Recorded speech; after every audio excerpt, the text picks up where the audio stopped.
The point is, ladies and gentlemen, that greed, for lack of a better word, is good.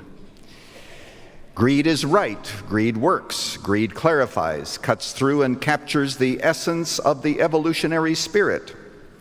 Greed in all of its forms, greed for life, for money, for love, for knowledge, has marked the upward surge of mankind.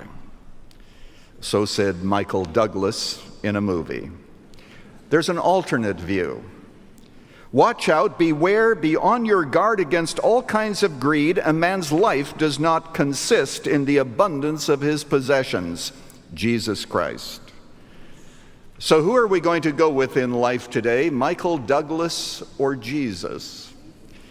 There's no doubt that our society has chosen to go with Michael Douglas. Greed is good.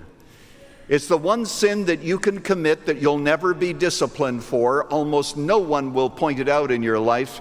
We may know when we have crossed the line in moral issues, in honest or dishonest issues, but there's something about greed that seems so right. The problem is that Jesus made it very clear that greed leads to problems, and we know the problems that greed leads to, don't we? For example, greed leads us to debt. So people go into debt because of greed. Years ago, Christians used to have to pray, Lord, I need a car, give me one. Maybe somebody would lend them one. Maybe they'd have enough money for one. But today you don't. All that you need to do is to have some kind of credit, and you can go there and you can buy that vehicle, and you don't even have to pray about it. And so greed, I should say, leads us to debt. There's another problem with greed, and that is it leads to dishonesty.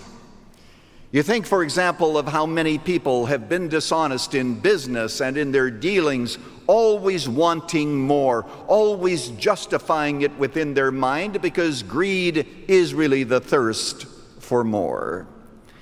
And then if that isn't enough, greed is also very deceptive. You've heard me say many times that money makes the same promises that God does. It says that I will be with you, I'll be there for you. The problem is that money cannot buy happiness because there are many miserable people who are wealthy, and in the end, when it's time to die, all the money in the world and all the things that you accumulated will not help you.